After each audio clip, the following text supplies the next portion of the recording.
Hello! Just wanted to say happy NHS Day and also talk a bit about what NHS Day is all about. Because, well, I mean, yes, I did that video back in April. As far as I know, Vladimir Putin hasn't got back to me yet, but the whole point of NHS Day, it's about people, a nation, you know, with tens of millions of different faces, all coming together. And in a sense it's about a revolution. Not a violent revolution perhaps, but one born out of the desire to bring people together. And, you know, in a world that often tells us to be apart from one another, celebrating togetherness I think is probably a good thing. Yeah, kind of like this flag here, created by King James VI. To try and bring all his people together. So, he's hoping to carry on that legacy. But more to the point, and yeah, it's true that in an ideal world, as I've already said in my Jubilee video, in an ideal world we'd have the House of Stuart, but that's more the icing on the cake. The cherry on top, if you like. But there's some other things that would be there that are much more important. You know, all the nations would be able to live together in harmony. You know, not defined by what brings them apart. That's a common mistake, actually. You know, a nation isn't defined by what sets them apart. That's called a border. And maybe it's the fact that I like Star Trek. Maybe it's all the Star Trek I used to watch as a kid. Maybe it's my Irish heritage, but I'm not a big fan of those. Moving on, we got something more important to talk about. We got people. Because maybe it all feels a bit partisan, you know, all this stuff about the welfare state and all different peoples coming together. And I can understand, because a lot of stuff has been said about stuff like that, but maybe for example, you're a firm believer in the family. Well, so's the welfare state, so's the NHS. You know, all the mums and daughters, for example, who've been saved by being able to get pap smear tests and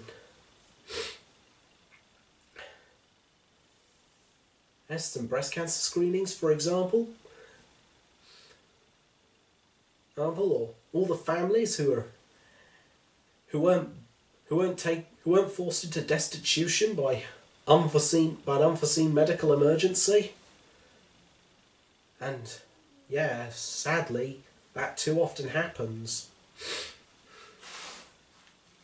in some other places. And, maybe.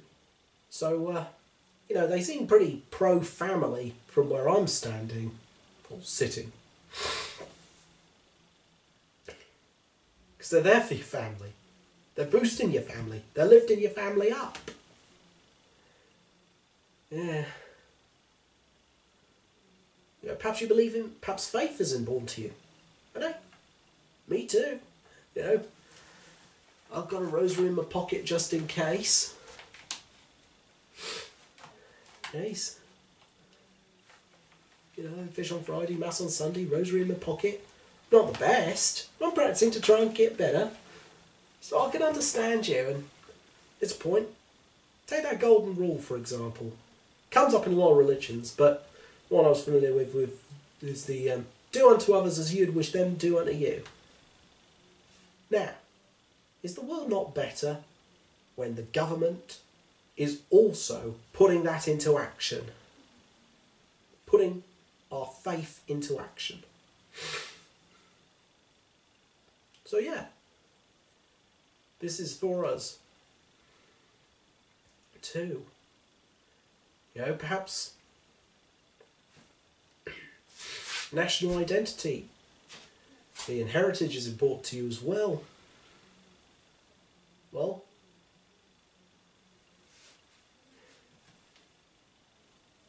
I can understand that, you know.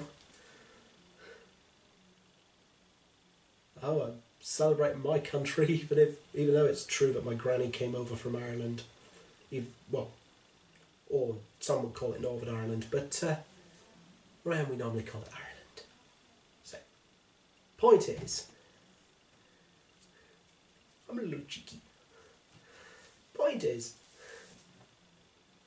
and yeah, and we're looking into my family history and heritage and ancestry and all that for another video project, discovering myself to be more Celt than anything and part of a Belgian dynasty. Not a great Belgian dynasty perhaps, but I mean, the records, you know, records 1200 years ago weren't very well kept. But the point is, so I can understand your desire to feel part of a community, to belong to something. So let me put this to you. Is it belonging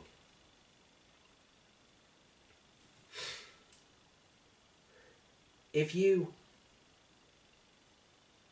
are a part of a community that basically just leaves you to your own devices?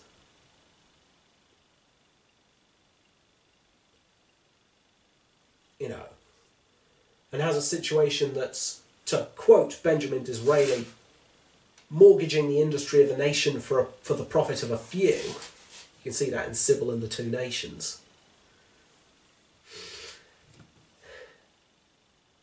Either way,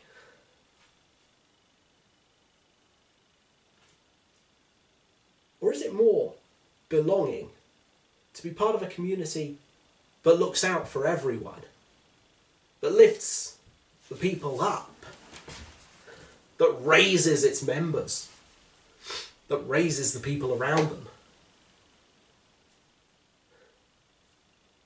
that can weave so many into its national story? And let's face it, you can't have a homogenous nation unless it only has one person, because everyone is a mix of so many different things, of infinite varieties and infinite combinations. And to a welfare state, great! We can bring you all together. And hey, filmmakers, if you want to include diversity and British history, why not do the founding of the NHS? The Windrush generation were a big part of that. Yes, things weren't handled great with them. I mean, to my mind, they answered the call Britain put out to them, and so they should have been made British citizens. You know, service guarantees citizenship. I feel the same way about the Gurkhas, but hey, I try not to get too political in these videos. And yeah, you might. So, that's the point. It's about all of us. Being able to lift all of us and bring all of us in. No matter how we differ. No matter where we differ. And perhaps also, maybe your thing is the market. You might value the market. Maybe you think markets are a good thing. I'm not going to say that they're always bad. I mean, full disclosure, I'm currently undergoing healthcare treatment with a private company, with a private healthcare provider, and with the although we are working with the NHS. But that's the point of the welfare state. It's about bringing people together. Not a government that says, no you can't, but a government that says, nice. How can we help you with it? Essentially, sorry, we've been moving a lot of furniture and it's a bit dusty, so anyway, as I said, this is from the heart, so that's staying in. Ugh. So, as I was saying, it's a government, think of it like the soil that a plant needs to grow. You don't want, government the welfare state provides the soil that allows the individuals to grow and become and help and reach their fullest level of happiness. Has it always been perfect? No. There's no utopia under heaven.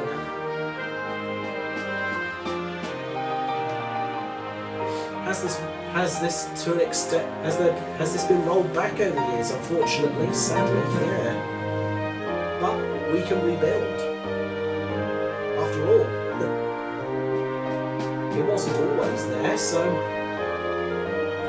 we can rebuild it again. And that also brings me to this common thing that people are told.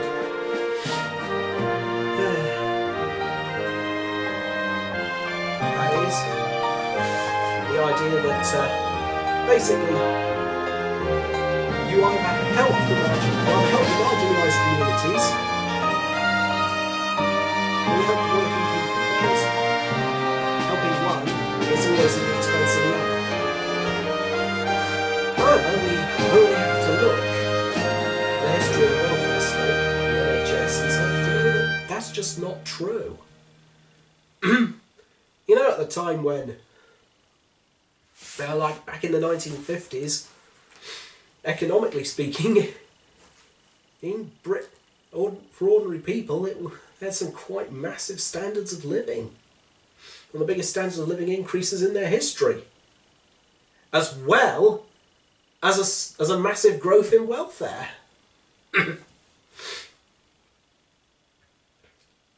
Yeah, they were able to buy more than previous generations.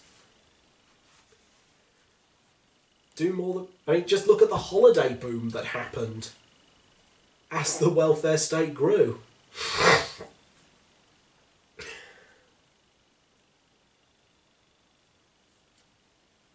It's just one of those things. And the NHS is there for us. Always been is there through it all with us. Helping us through and keeping us going. And that little welfare revolution, something worth celebrating, I think. A revolution of kindness and togetherness. Long live the revolution. To everyone in the to everyone in the NHS, to all those who help keep Britain great by by lifting each other up. It was lovely having you here.